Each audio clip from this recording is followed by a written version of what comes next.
Hi, I'm Tech Bob. Welcome to eTech Facebook Live Fridays. Today we're providing a quick recap of the Gadget Repair Expo 2.0 that just happened in San Antonio, Texas. Turn it off. Why did you change it? Sorry, 1 second. The audio. Oh my god, this is weird. Check. No. Test. Let me change it and mess with it. I'm hearing stuff on here. Test. Yeah, we're good. Okay, my bad. Alright, we'll do one more intro on that. Hi everyone, I'm Tech Bob. Welcome to eTech Facebook Live Fridays. Today we're doing a quick recap of the Gadget Repair Expo 2.0 that just happened in San Antonio, Texas. It was Thursday and Friday last week, which was the 13th and 14th. Overall, we feel it was a great event. Between Jeremy, sorry I have to look over because I don't want to butcher anyone's name. Jeremy Katursky, Brian Ahern, Brad Broom, Nicole Russell, and Ahmed Abu Sharbain. That was the hard one. Hopefully I got that one right. They put on a really good show, from helping out all the vendors that came to set up and making sure everyone had what they needed, to helping all the attendees with any questions that were there. I would say the first one we went to in Atlanta was good. This one was definitely a step above that, and it seems like they're just going to continue improving. There were all kinds of events happening. There were panels from sales to training to RMAs. There were workshops that had to do with refurbishment of screens. A couple different individuals did that. One of our local customers, Nalring from Pro Refurb Lab, was there.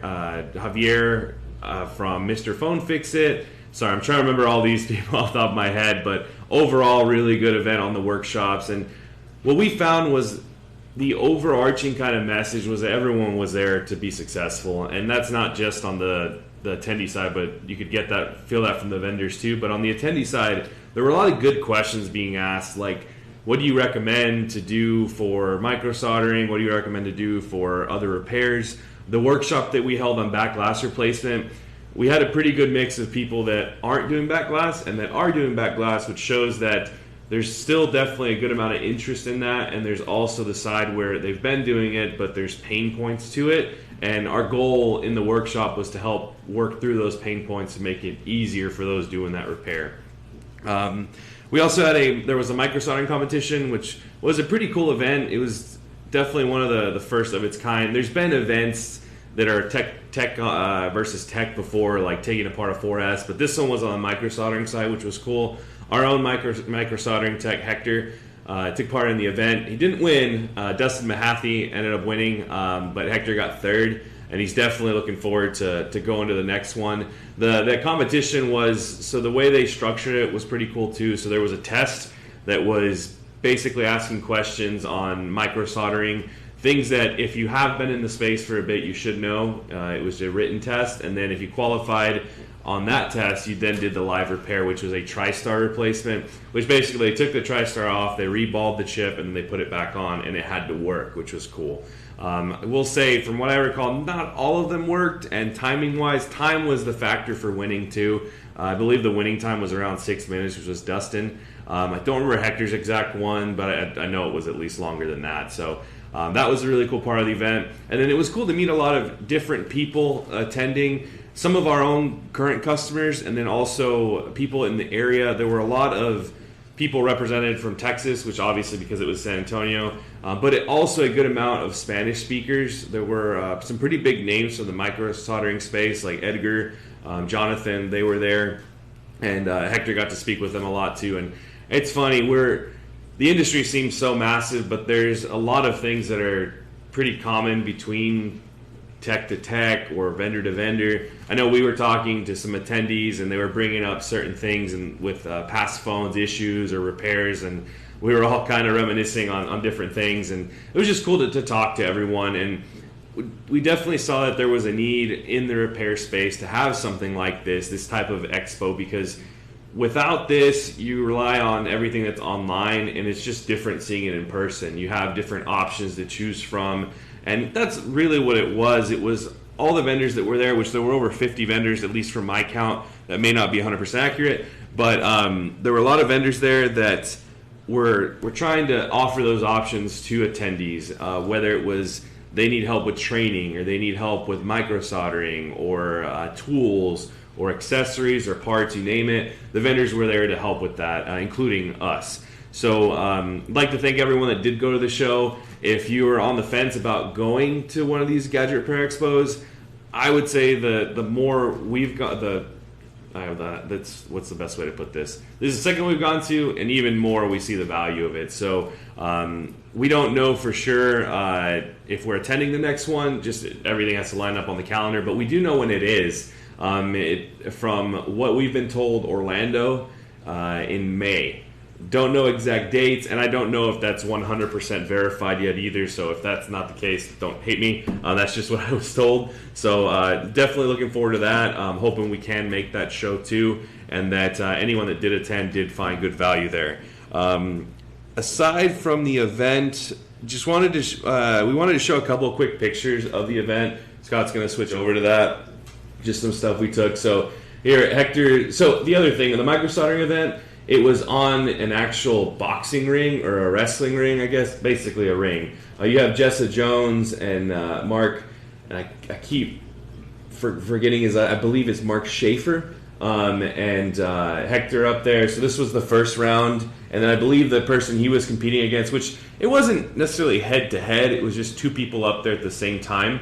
I believe his name was Hiley.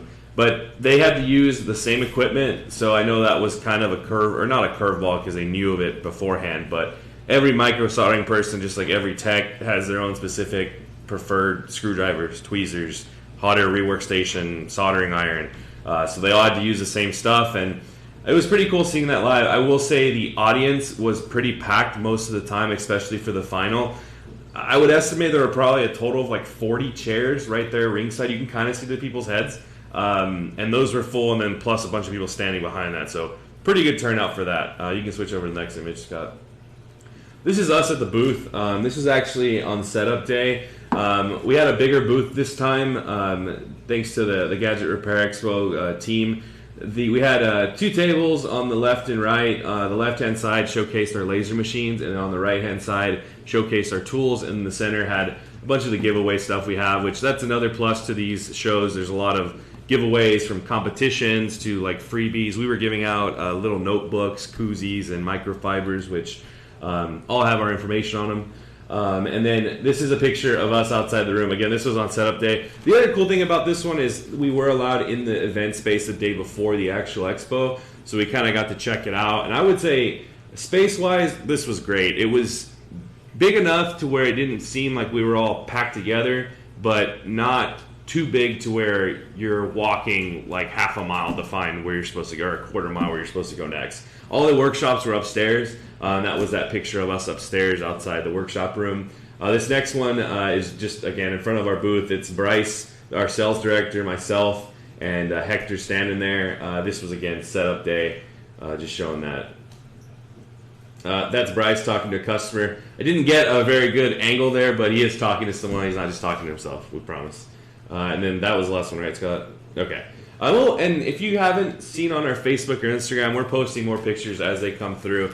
If you did take a picture with us of us at the expo, be sure to share it with us. Or if you do share it on your own profiles, tag us in it. We'd love to see that. I know Robert Speaker specifically took a picture with us. Robert, if you're listening, if not, I'll reach out to you. I know you took a picture. Definitely send it our way when you get a chance. But that's pretty much all we had for today's stream. Again, a quick recap, talking about what was at the expo, and then also speaking to potential attendance at future expos. These trade shows are always kind of an unknown, like what type of attendees are going to be there, what kind of vendors are going to be there, or what type of vendors are going to be there. So it's a trial and error type thing. And I would say in this case, specifically for the Gadget Repair Expo, it was a success overall. So we really enjoyed the event and hope that everyone else that attended did too. Quick update for the next 2 weeks of stream. So next Friday being the last Friday before Halloween, which is the 31st.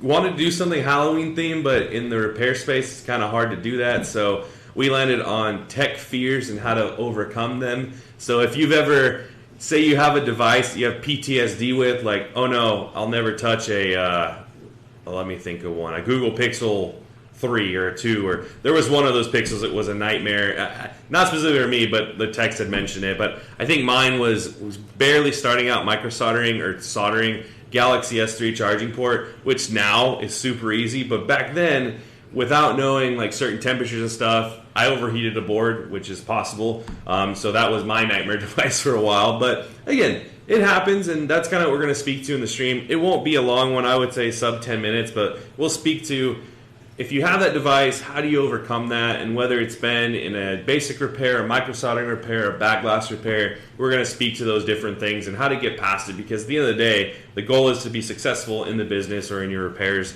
And we want to make sure that you guys have everything you have to set up. And then the stream after that, 11/4, I believe is a date, is going to be a blue laser complete from unboxing to setup to calibration to even running a phone through there, and potentially we're going to see what we can fit in there. If we have enough people on, we'll keep it going probably for like the last full laser thing we did with the Z1 was about an hour, so we'll keep it going. And the reason for doing this one is we've had a lot of people recently that have either purchased a blue laser or have asked questions about it. So if you just bought one or you're looking at buying one, definitely tune into that stream because it'll answer any questions that you may have. And if there's anything you do have a question on that we did not cover, feel free to bring it up in the comments and we'll make sure to address it. But that's all we had for today. Hope everyone enjoyed the stream and everyone has a great weekend. We'll see everyone next Friday.